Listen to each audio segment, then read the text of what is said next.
it. Paimon never thought she'd see you two together. Nice to see you again, Traveler and Paimon.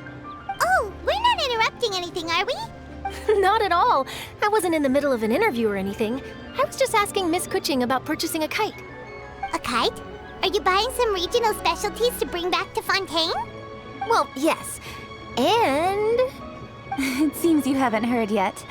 The theme of this year's Lantern Rite is kites. Oh, so that's why Paimon has seen so many floating in the sky. Liyue Harbor is always changing, so it is only fitting that Lantern Rite should change in turn. The Qixing believes it would benefit Liyue to build on our own cultural foundation by embracing the technologies of other nations.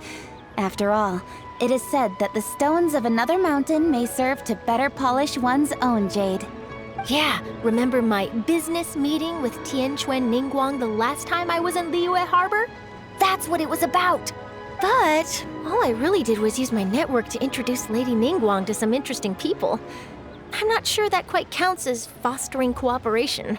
In the end, we decided to combine Liyue's traditional art of kite making with Fontaine's mechanical vertical lifting device. Mechanical lifting device? Sounds pretty impressive. But don't kites just use the wind to fly? Why would you need to add something mechanical? Well, you've actually just answered your own question, Paimon. How high and far a kite can fly depends as much on the weather conditions as on the skill of the person holding the string. But as soon as there's no wind, you can only flail about helplessly like a sweet flower medaka out of water. Experience doesn't matter at that point. Exactly. Liyue is now a nation ruled by humans, after all. It's about time we had the power to make a kite fly, don't you think? Plus, the easier we can make it to enjoy, the more people will want to participate. Right?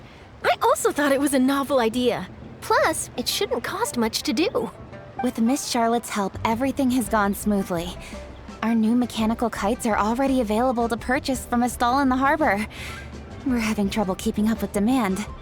We also gave quite a bit of thought to the price. We didn't want it to be too much more expensive than a traditional kite. Cool! Turns out you two and Ningguang like playing with toys just as much as Paimon! Toys? They're not exactly toys. You see, Miss Kuching? That does seem to be everyone's first reaction. Although kites are one of our most time-honored cultural relics, outside of their use in certain ceremonies, I suppose they're considered playthings more than anything now. But to me, there's so much more than that. Think for a second about how remarkable it is that a flimsy paper kite attached to a string has the capacity to touch the sky. It is this slight piece of paper that also carries the weight of Liyue's cultural traditions.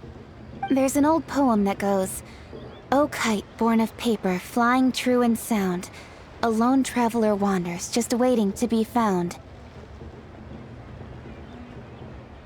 In the past, poets from Liyue used kites to symbolize a feeling of longing, or evoke the peacefulness of idyllic rural scenery.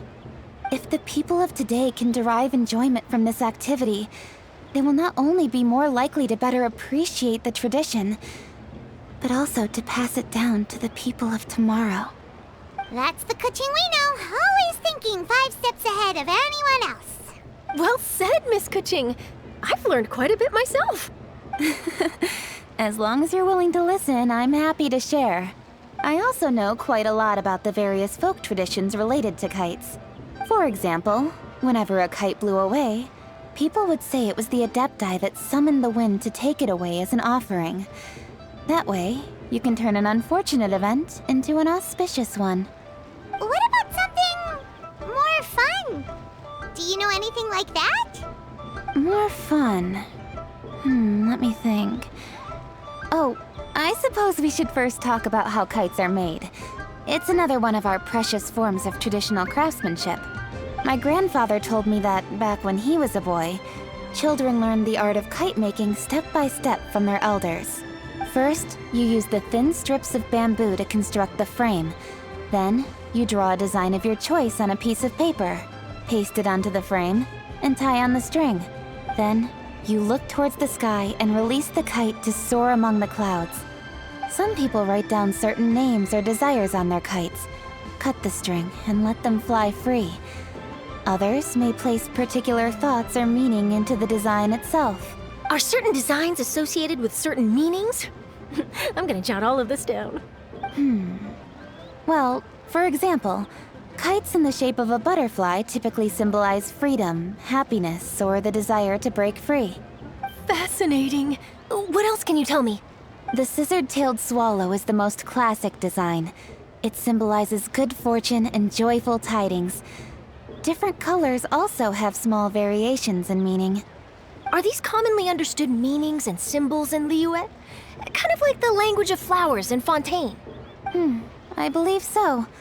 Most have probably heard something about it from their elders at some point. If you're interested, Miss Charlotte, I have several books on the topic that I could lend you. They could be a useful reference.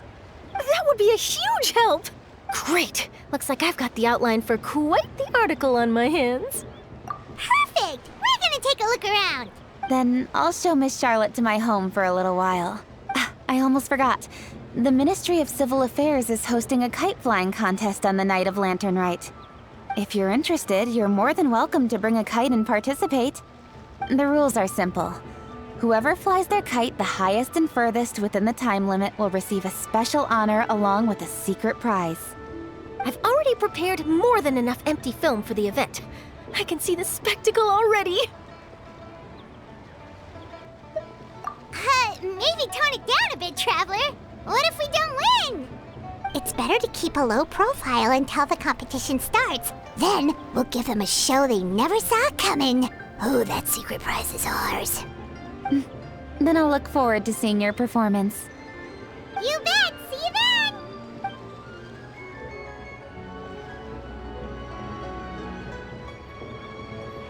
Wait, Traveler? Take a peek to your right. Do you see those two people lurking over there? Is it just Paimon? Or were they staring at us the whole time we were talking to Kuchin and Charlotte just now? Great, so it wasn't just Paimon. Do you think they could be treasure hoarders? They always seem to be stirring up trouble during Lantern Rite. Oh, Paimon's sick of waiting around for something bad to happen. We should strike first, you know. Foil their plans before they even begin. You go right, Paimon will go left.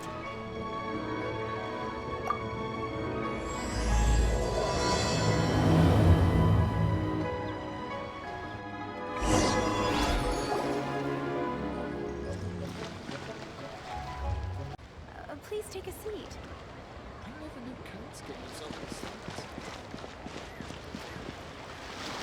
Oh! It is with such an air of urgency that you appear before us. Your comportment suggests you believe us to have committed some heinous crime. Perhaps you could enlighten us as to your intentions. Whoa, where did this fuddy-duddy come from? You should be the one doing the enlightening, buddy. Don't think we didn't notice you eavesdropping. One look and we could tell you were up to no good. Tell us everything, starting with your name. One bears no secrets before two such as yourselves. You stand in the presence of the mighty and illuminated Adeptus, Moon Carver. For the purpose of this foray into the mortal realm, however, you may address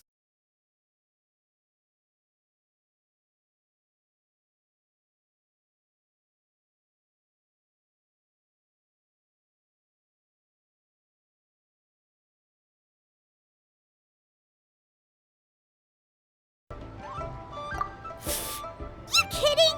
That deer's got his head stuck so far up in the clouds, there's no way he'd humble himself down here with the rest of us. You may want to hold your tongue, Paimon. Don't think that Paimon is gonna believe you just because you know her name.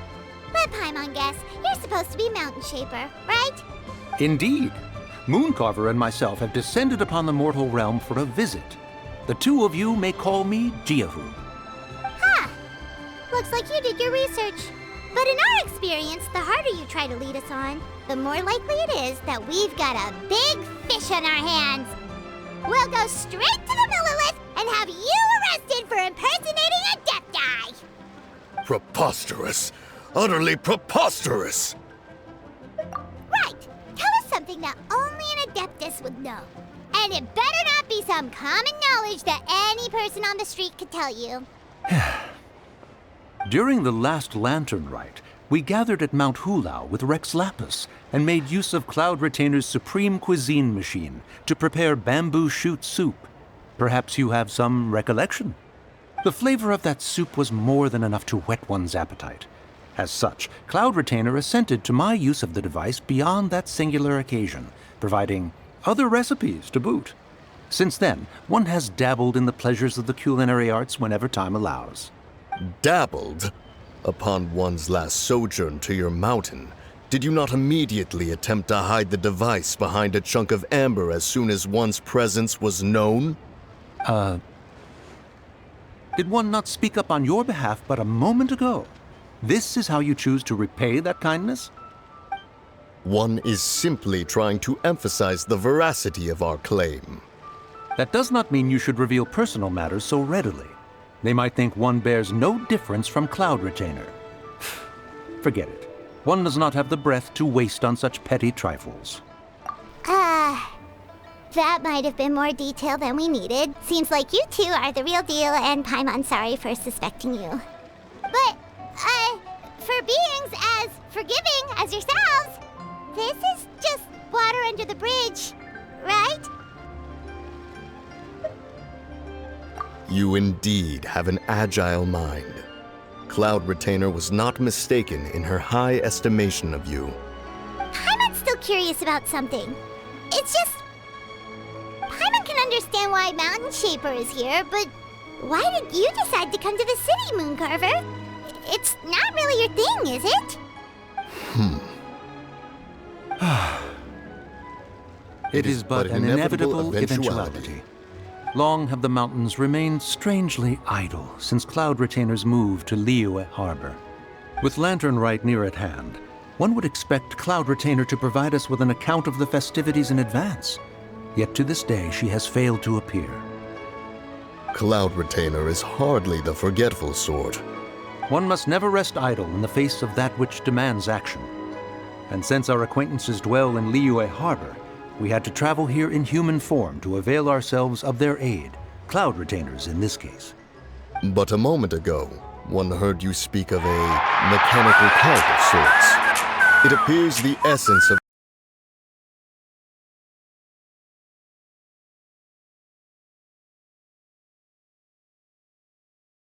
So, you're not looking for Cloud Retainer anymore? Perhaps there are aspects of Cloud Retainer's temperament that remain opaque to young Paimon. Given one's understanding, one can only imagine the anger that now consumes her. Cloud Retainer is of a proud and arrogant disposition. She holds the belief that her skill in mechanics surpasses that of all others. One can be quite certain it is hardly with an open mind that she regards the arrival of this new technology. One surmises that she has shut herself away, refused all company, and buried herself in the study of her own creations. To call on her would only invite her rebuke. However, if you do happen to cross paths with her over the next few days, do pass along one's regards. Sure! Leave it to us! Have a safe trip back, enjoy the scenery, and happy Lantern Rite! Thank you for your kind words. We shall now depart. We got all worked up for nothing, huh? All that trouble and it turned out to be people we knew all along! Well, it's still pretty early. Let's head over and check out the kite stalls. Paimon wants to see what kinds of kites we can buy to use in the competition. The bigger and prettier, the better!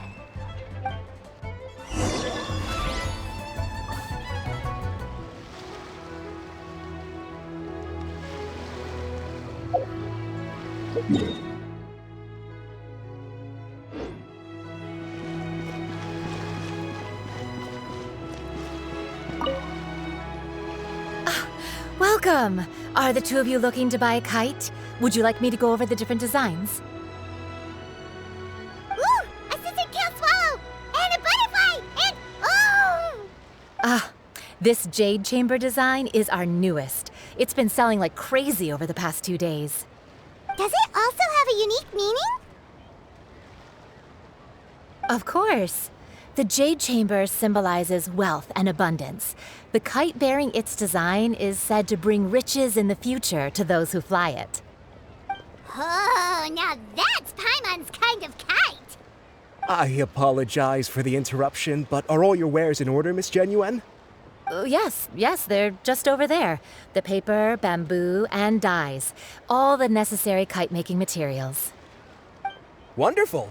I'll pack them up and get a guard to deliver the goods to Yilong Wharf for you. Yilong Wharf? Oh, wonder what that place is like during Lantern Rite. Paimon would love to go take a look. Well, if the two of you are interested in going to Yilong Wharf, then could I trouble you to find Gaming and deliver these goods together? Is Gaming the guard you just mentioned? Well, yes. The communications office handles shipments and transports around Liyue.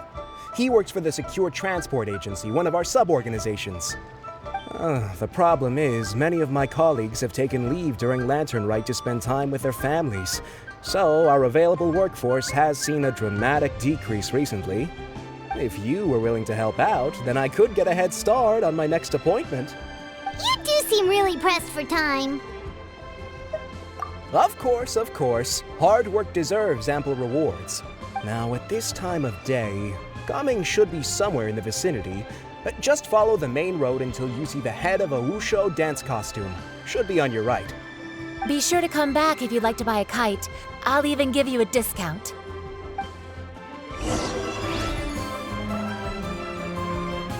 By the way, do you know my aunt? Everyone calls her Granny Shan. I've heard her mention Gaming before. Apparently he's a nice, outgoing fellow and all-around good guy. I never knew kites came in so many styles.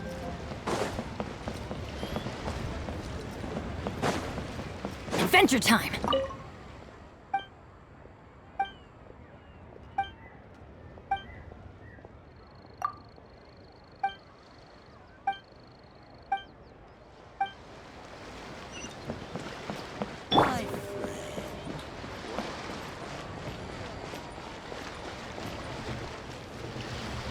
Wait, I thought we had an agreement. Loser buys dim sum tomorrow? Look at you. Scowl like that for much longer and your face might stay that way. Hey now, don't be upset. How about this? You extend the invitation and I'll pay. No way, Gaming. You're always the one picking up the tab. I'm not trying to be a sore loser. I just didn't expect you to come from behind to win like that. That was nothing. All in a day's work, friend. Perfect, Gaming is here. Sorry to interrupt, Gaming. We just spoke to a guy from the communications office who needs you to deliver some goods to Yilong Wharf. Oh, that must have been Longzhou. Looks like I've got work. Gotta go. Sure, go do your thing. Let's have a rematch when you get back. I won't let you win so easily next time. Alrighty, you can hand the goods over to me. Must have been heavy hauling them all this way. Let me take them off your hands. It wasn't that bad. It's just some kite-making materials. Plus, we didn't have to walk very far. Kite-making materials. I see. I'm glad it wasn't too much trouble, Paimon. Still, I owe you one. Ah, and you must be the traveler. It's nice to meet you. Thanks for your help. Huh? You know us? There probably aren't many in Liyue who don't. I've heard quite a bit about you two. You're quite well known around these parts. Oh, and please excuse Longzhou if he forgot to thank you. Take my thanks in his place. He's a good guy. He's just been super busy lately, running around from place to place. Don't be too hard on him, yeah?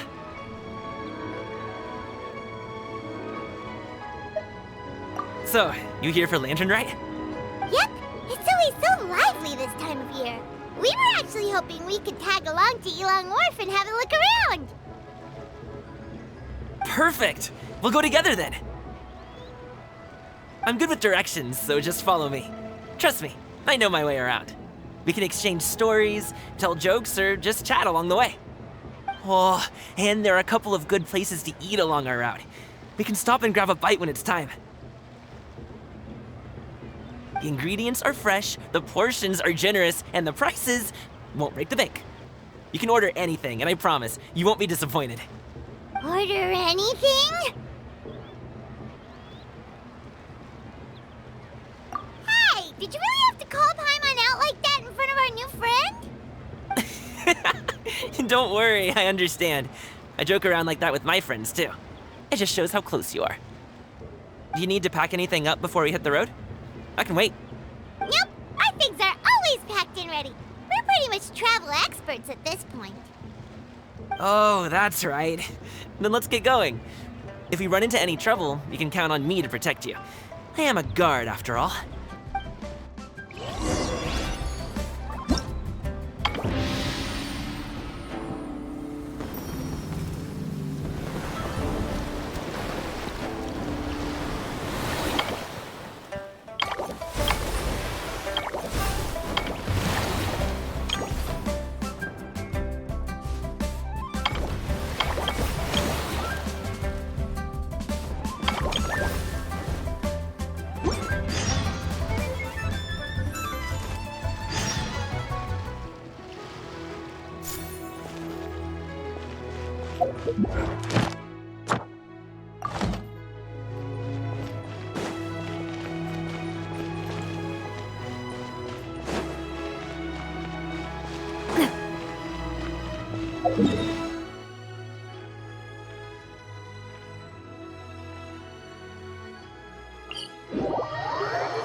There's still a long road ahead.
Add Astra.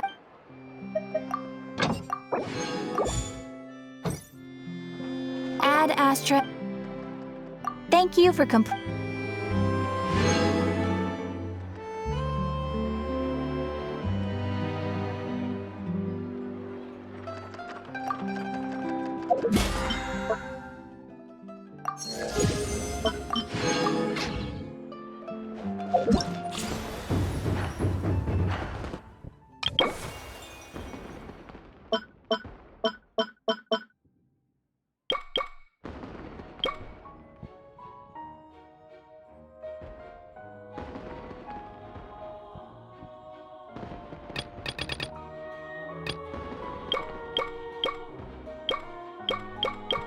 Thank you.